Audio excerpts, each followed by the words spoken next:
Hi guys and welcome back to another Dot Race video, and today we're going to be playing MotoGP 21, continuing on with our MotoGP World Championship, and it's round 2 here in Argentina. So of course back on board the Aprilia for Matt Grant after a pretty abysmal time in Qatar. Let's see if we can bounce back here today and improve upon which we started in the winter test. We started so well in the winter tests, but unfortunately we had a very torrid time in Qatar. If you haven't quite seen the Grand Prix yet, I would advise for you to check it out nonetheless to understand where we need to improve and to understand where we struggled. Mostly, I think, after doing a little bit of searching and a little bit of soul searching and realising what I've been making mistakes, I was still taking very much similar lines and acting the way I would be in Moto 2, and of course I was being rather gentle with the brakes. I think I can learn to be a little bit more aggressive, just like I did when I used to play MotoGP in the top category of MotoGP 21, of course. It's a difficult situation for us to be in because Aprilia isn't the best, but I do love Argentina. We've never finished any lower than second place here in this magnificent circuit of South America. I'm sure today we can improve upon that. I'm 100% certain. There's no way we can finish anywhere as low as we did in Qatar. I can only feel good and positive about the future. And honestly guys, even though it was a tough race and we struggled, the feedback from you guys have been absolutely phenomenal. Now I have played and recorded this video before I've seen and read all the feedback, but thankfully some of the feedback mirrored what I was thinking anyway, that I was applying too much acceleration, spinning up the rear in most corners and just not letting the Aprilia come to me, forcing the issue if you will, instead of working together with this Noale factory bike.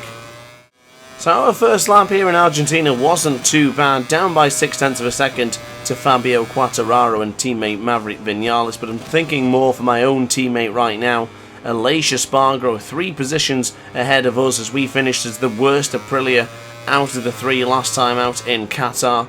Now of course with there being a trio of riders, only the top 2 will earn points for that dedicated team, and unfortunately for us, we didn't earn a single point. Nothing. Absolutely nothing. Nil point, let's say. And of course, here today we're going to be trying to get into those points and hopefully try to get some momentum. But for the time being, I think I'm quite positive about this Aprilia nonetheless. We had a tough time in Qatar, but I spent a little bit more time in practice mode. I did some more in qualifying. And the Aprilia around this Argentina circuit is pretty good. It feels very strong. It feels competitive. I don't feel like I'm struggling as much as I did in Qatar. I'm finding my lines, being smoother on the acceleration, and even braking I feel more and more confidence with. Now when I first started with MotoGP 21, I didn't really have too much issues with the brakes. I felt quite confident, but I was always really gentle on the brakes. I am finding that you can go gentle to start off with the brakes and then really wrench on the brakes even though you're carrying a lean angle, which is a little bit counterintuitive, but it still works. And when I did the braking guide tutorial, I focused mostly about pushing the ride away backwards and braking firmly, and I sort of forgotten about that since I've been in Moto 3 and Moto 2. You don't really have to do it as aggressively as you do in MotoGP, but for now we'll be finishing another lap time in a moment. This won't be any improvement, but we'll start really focusing in the next couple of laps. So a bit more time has passed in this Argentinian practice session and we are down to 13th position. We do have Valentino Rossi behind us with 2 personal best sectors, so we might not even be finishing in 13th as things stand. But you know, 13th is not too bad. You know, we're looking a little bit better than we did previously in Qatar, but I feel like we still have a lot to learn. I'm trying the soft option tyres now because I really don't want to use all my medium tyres. I need to keep the medium tyres and I need to keep maybe the hard for the qualifying or maybe even in the race if we need them.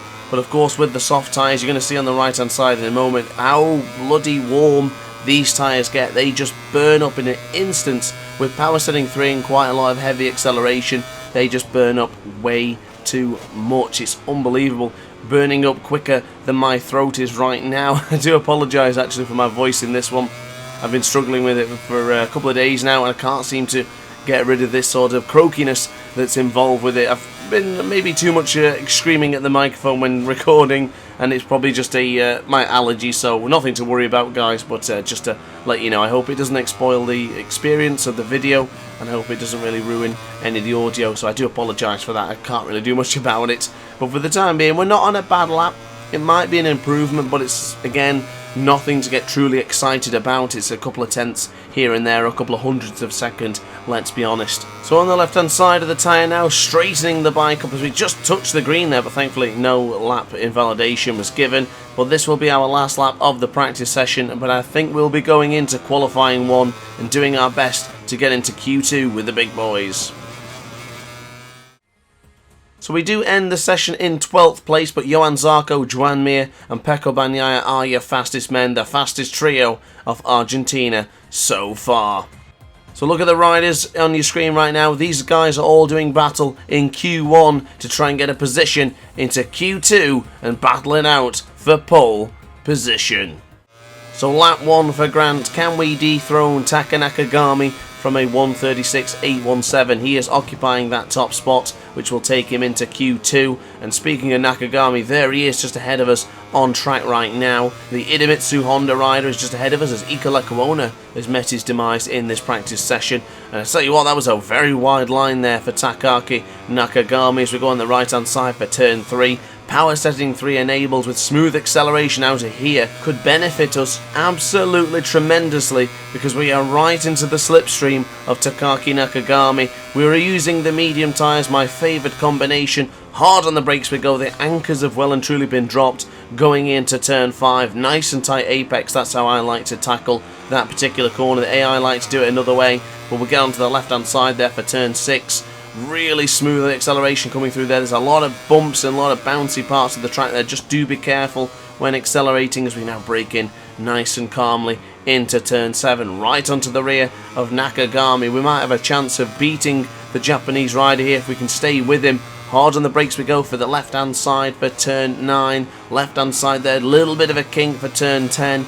Line the bike up once again onto the left hand side for turn 11, down by 2.5 tenths of a second. It's not too bad, it's not too far away. We're pretty good into this final corner. The AI tend to be rather lax on the brakes, but we'll brake quite firmly, quite abruptly now going into turn 13 onto the right hand side of the tyre. Left hand side to navigate, and we might get close to taking top spot. Ahead of Nakagami, here we go, and we do take top position. Brilliant stuff there from Matt Grant. I did manage to change over to the brakes because my lack of knowledge, I totally forgot that they changed the brakes back to the standard 120mm ones. I don't like those brakes, I like the 130mm, and for some reason in the practice session they changed it back. So that could be the difference maker in getting us into Q2. But right now we're up by 4 tenths of a second as we go onto the right hand side once again. I do believe that's Ika Lecuona ahead of us. It's one of the Red Bull KTMs or the Red Bull KTM Tech 3 bikes, so we might be able to get in behind him and dethrone him as well, or at least, in fact, we've already dethroned him, but he's on a fast sector 1. Same can be said for the Italian down there as well, Franco Morbidelli. Taka Nakagami has gone down behind us as Alex Marquez in 6th position has also taken the fastest first sector as well. Lecuona, Grant, Marquez, Morbidelli, all men, all on red sectors right now. Who's it going to be at the top of the picture at the end of this lap, or this end of these last couple of lap times? Marquez is gone for him, but Marc Marquez, the older brother, has stepped up and he's now taken the fastest part of sector 1. Grant runs it a little bit wide for turn 9, recovers well for turn 10. Left hand side we go up by 2 tenths of a second, not as much as we would have wanted, but we're still in the lead position right now. Do we have a chance of getting into Q2 for the very first time in just our second Grand Prix? On the right hand side we go for turn 13, nice and tight to the apex. Here we go, can we navigate it well? Left hand side we'll go across the line. Do we go top? Not quite. Lecuona's top by 2 tenths of a second.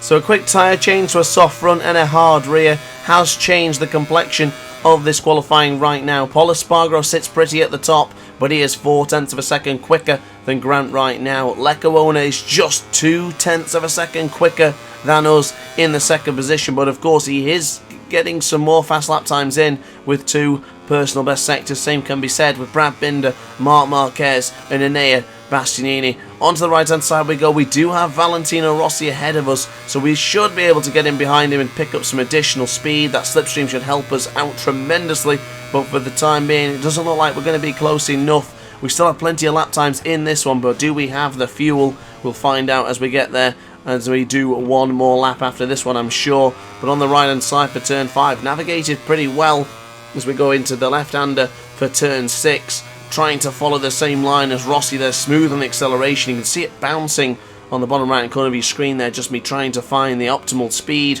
and sort of traction to get the bike gripping in and moving ahead. But it's bad news actually, guys. Ika Lecuona has just gained an extra 0.2 of a second. He's now in second position with 4.19 tenths of a second, or excuse me, 0.419 tenths of a second. We go onto the left hand side. We are down by 0.2 of a second, so this isn't really to get too much excited about, but we could be starting from 13th place on the grid if we're not careful, which is not too bad actually, to be fair. It's better than what we did in Qatar, so hopefully we can improve upon that. But left hand side will go. No improvement for this lap, but we will have one more go at it. One more go at it to get into Q2 for the very first time. Of course, this is only round 2 of 20 Grand Prix, so there's still plenty of chances to get ourselves up into the top positions for qualifying. But right now, we aren't looking too strong in qualifying. We managed to get one upgrade. I think it was the frame upgrade or the engine upgrade, and this seems to have made a little bit of a difference. But for the time being, we're focusing on nothing more than trying to get into Q2. The goal for us as a team is to get onto the 4th row, which of course we will just miss out by one position. But of course we're going to just give it absolutely everything we've got. But to finish one position behind a chance of Q2, you can't be too mad about that. But of course we're still not over yet. We're up by a couple of thousand of a second compared to our own lap time. Where's that going to put us behind Lecuona? Down by a 1/10 of a second. It's going to be very, very tough going into the final couple of corners. I hope we can get the job done and we can find ourselves into Q2. But we just got to go for it. That's it. Just go for it. Be careful on the acceleration. Be careful on the brakes. The brakes I'm not too worried about. It's most of the acceleration. I'm struggling to get the power on early. As another change has happened. Teammate Lorenzo Savadori has dethroned us. He's now 0.3 of a second quicker than us. We need to find something else. And we've invalidated the lap. Ladies and gentlemen, that is it. 14th place on the grid for tonight's Grand Prix. So unfortunately, guys, once again I have disappointed the Aces, and we will be starting from 14th place on the grid. But however, we did improve from our Qatar qualifying by one position, so we are moving in the right direction. We are trending in the right way, and that is all that matters. But guys, thank you very much for watching the video. Paul Espargaro and Ika Lecuona will make their way up to qualifying 2 and battle out for pole position. But for us, that is it. So guys, like, comment and subscribe if you enjoyed the video. I'll see you tonight at 8 PM for the Grand Prix. Hit the notification bell to be alerted to every single Dot Race upload. And ciao for now. Oh hi, didn't quite see you there. Good to see you're still here. If this video didn't quite sate your appetite, then why not watch some more Dot Race content by clicking the video shown on screen now. Furthermore, if you would like to follow me on social media, you can do so now with the links down in the description. Consider subscribing so you don't miss a single Dot Race video.